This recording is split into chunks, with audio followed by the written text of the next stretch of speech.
All right, let's dive into the world of Robert Kiyosaki and his whole rich dad mindset. It all starts with a really simple but kind of powerful question. Why is it that the one thing we all use every single day, money, is the one thing they never ever teach us about in school? I mean, seriously, is that just a mistake or is there something else going on? So this is the exact question that a young Robert Kiyosaki actually asked his own dad. And here's the crazy part. His dad was the head of education for the state of Hawaii. I mean, if anyone should have a good answer, it's him, right? But the answer he got, well, it was not what he was expecting at all. His dad's answer was pretty shocking, really. He said, because the government doesn't let us teach that subject. Whoa. Basically, the curriculum is set from the top down, and teaching kids about money just isn't on the list. And, that one little conversation completely changed everything for Kiyosaki.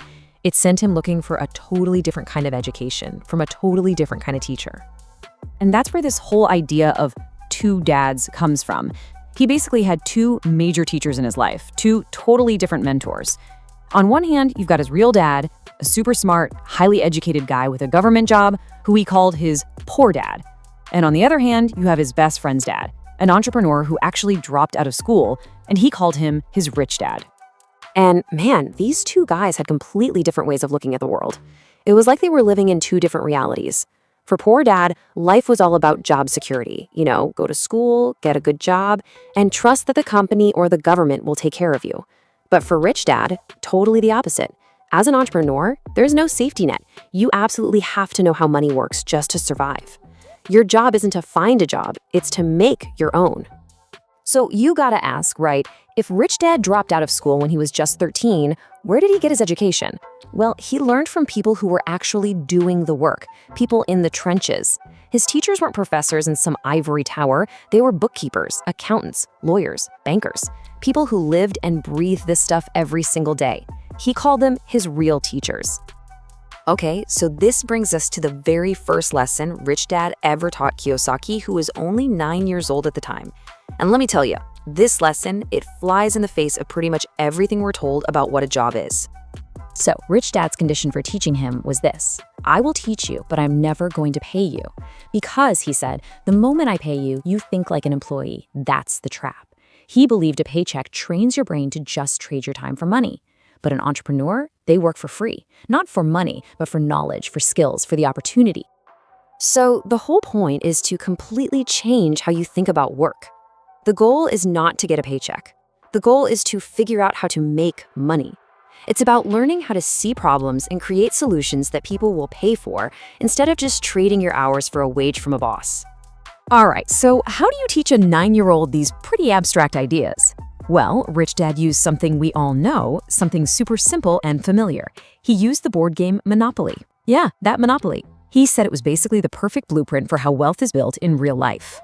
And the formula he taught from the game was so simple. We're not talking about complicated stocks or bonds here. It was just a clear 2-step process. Step 1, you buy 4 little greenhouses. And step 2, you trade those 4 greenhouses for 1 big red hotel. That's it. That's the formula. Now, this little board game strategy actually has a name in the real world of professional real estate.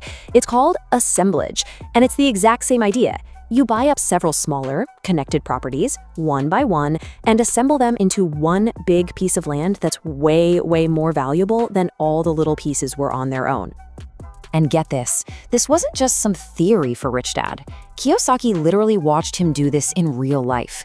He saw him, over time, patiently buying up one little shop, then the next, on this prime piece of land on Waikiki Beach. He was slowly putting the puzzle together for something huge. And what was the result of that real-life game of Monopoly? The Hyatt Regency Hotel. A massive property that, not too long ago, sold for a mind-blowing $800 million. Now that is the power of 4 greenhouses, 1 red hotel, when you apply it patiently over time. But for all the talk about hotels and real estate, Kiyosaki says the real secret isn't about strategy. It's not about what's in your bank account. The true foundation of being rich or poor, it's all in your head. It comes down to how you think, and even more importantly, the words you say to yourself. See, the core idea here is that poverty isn't just about being broke. It's a mindset. It's a set of beliefs and attitudes that get passed down from parents to kids, generation after generation. I mean, you can win the lottery and have tons of money, but if you've still got that poor mindset, you'll probably end up broke again. And it all boils down to this one tiny but massive difference in the words you use. Poor dad would see something he wanted, and his brain would immediately go, I can't afford it. And that's it. Conversation over. It's a dead end. But rich dad, he'd see the exact same thing and ask a question. Okay, how can I afford it?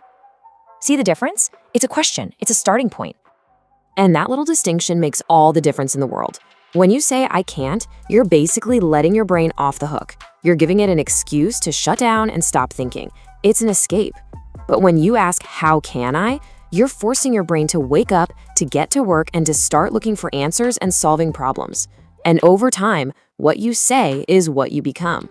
So as we wrap this up, the big question is really for you. When you think about your own goals, about the things you want in life, which voice do you hear inside your head? Is it the poor dad voice, the one that says, I can't? Or is it the rich dad voice, the one that's always asking, okay, how can I?